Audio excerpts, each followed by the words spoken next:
Ito mga master ang the new W Moto XR 200cc mga master. Isa itong underborn motorcycle type. At meron itong meron tayong reference alongside the Moto Griffin na 200cc mga master. So meron itong 200cc na liquid cooled, single cylinder, fuel injected engine mga master. Tapos meron din itong maximum horsepower niya ay 19.4 horsepower. At meron din itong torque na 17.4 Newton meter. So sa tingin nyo mga master, kaya na ba itong sumibak sa tinaguriang King of Underborn na Suzuki Rider FI mga master? So ito na ba yung tatapos sa paghahari ng Rider FI 150 ng Suzuki? So sa tingin nyo mga master, kaya na ba ito o sa tingin nyo ay hindi pa? So kung sa forma lang mga master, ito ay pinaghalo itong head ng Rider FI.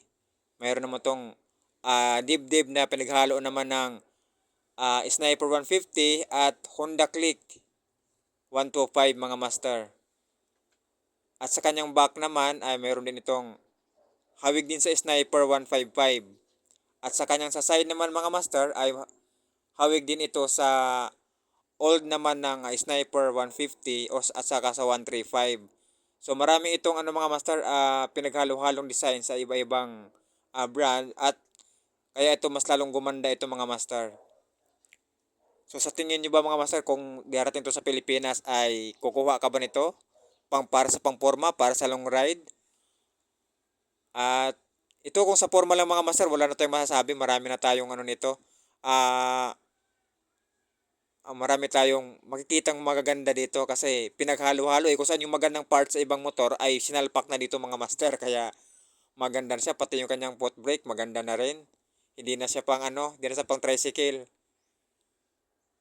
So, sa tingin nyo naman, kahit naman hindi to papalag sa Rider FI, kung sa formal lang din naman, panalo na ito eh. Lalo na kung mas mababa pa yung presyo nito, ay abot kaya ng mga riders natin. At kung sa kulay din naman, maganda rin.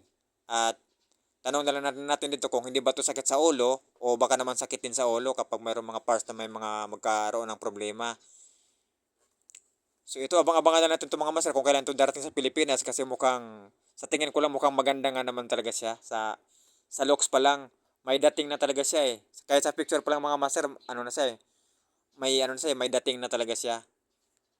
So, ayan mga master, kita naman natin sa picture niya eh. So sa ngayon pa lang mga master, marami na yata itong nag-aabang ngayon, XR200. Mayroon siyang 19.4 horsepower mga master. Estimated pa lang yan mga master, no?